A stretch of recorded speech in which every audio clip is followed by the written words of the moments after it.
Welcome to SM Tamil kitchen. இன்றைக்கி நம்ம பார்க்க போகிறது ரவா லட்டு.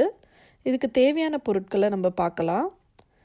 ஒரு 1.5 கப்பு ரவை, ஒரு 2.5 கப்பு சர்க்கரை, ஒரு அரை கப்பு பால், 25 கிராம் நெய், ஒரு 10லேருந்து 12 முந்திரி உடச்சி வச்சுக்கோங்க. அப்புறம் ஒரு டீஸ்பூன் ஏலக்காய் பொடி.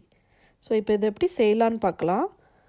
ஒரு அகலமான பாத்திரத்தில் ஒரு ஸ்பூன் நெய் ஊற்றிக்குங்க. இதில் நம்ம முதல்ல முந்திரியை ஃப்ரை பண்ணி எடுத்துக்கலாம். இந்த முந்திரியோடு நீங்கள் திராட்சை இல்லைன்னா பாதாம் எந்த மாதிரி ட்ரை ஃப்ரூட்ஸ் இருந்தாலும் நீங்கள் ஆட் பண்ணிக்கலாம். அது நல்லா செவந்ததுக்கப்புறம் அதை எடுத்துட்டு அந்த பாத்திரத்திலே இன்னும் ஒரு 2.5 ஸ்பூன் நெய் ஊற்றிக்குங்க. அதில் நம்ம ஏலக்காய் பொடியை ஃப்ரை பண்ணிக்கலாம். இந்த ஏலக்காய் பொடியை இப்படி நெய்யில் ஃப்ரை பண்ணுறதுனால அது நல்ல வாசனையாக இருக்கும்.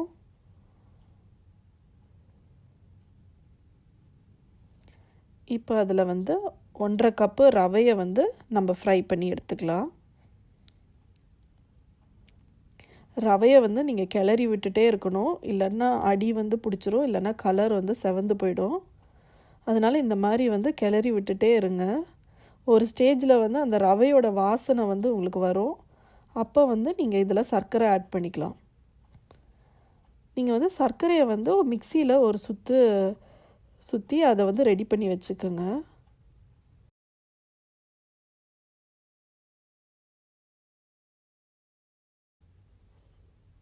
இப்போ அந்த சர்க்கரையை ஆட் பண்ணிக்கலாம். இந்த மாதிரி சர்க்கரையை நம்ம பொடிச்சு போடுறதுனால அந்த லட்டுவோட டெக்ஸ்சர் நல்லாயிருக்கும். இப்போ இதை நல்லா மிக்ஸ் பண்ணுங்கள். இந்த ரவையும் இந்த சர்க்கரையும் நல்லா மிக்ஸ் ஆகணும்.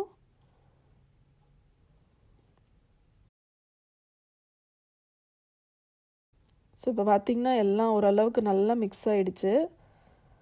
ஸோ இந்த ஸ்டேஜில் நம்ம முந்திரியை போட்டு நம்ம ஆஃப் பண்ணிக்கலாம். ரொம்ப நேரம் அடுப்பில் வைக்கக்கூடாது. வச்சோன்னா நம்ம அந்த சுகர் உருக்கி அடி பிடிக்க ஆரம்பிச்சிரும்.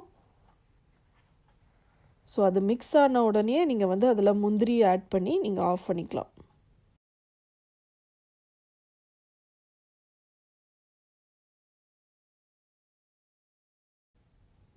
ஸோ இதை நல்லா மிக்ஸ் பண்ணிவிட்டு ஆஃப் பண்ணிவிடுங்க. இதை நல்லா ஆறட்டும். அதுக்குள்ளே ஒரு பாத்திரத்தில் அந்த அரை கப் பாலை கொஞ்சம் லைட்டாக சுட பண்ணிக்கோங்க.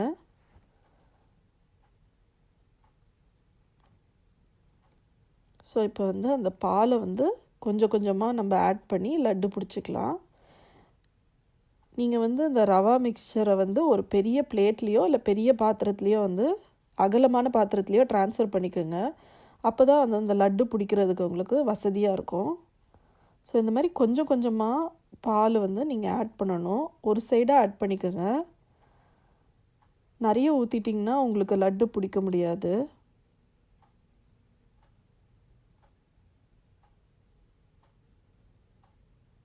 ஸோ இந்த மாதிரி நல்லா உருண்டையாக லட்டு பிடிச்சிக்கோங்க.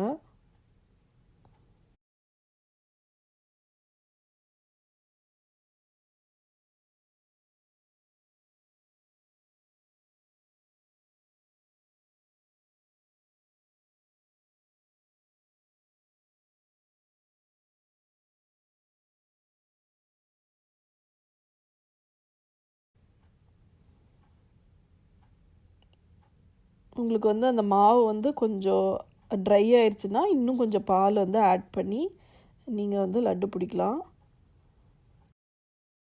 நாங்கள் இங்கே 1.5 கப்பு ரவை யூஸ் பண்ணியிருக்கோம். 1.5 கப்பு ரவைக்கு எங்களுக்கு ஒரு 20 லட்டு கிட்ட வந்துச்சு.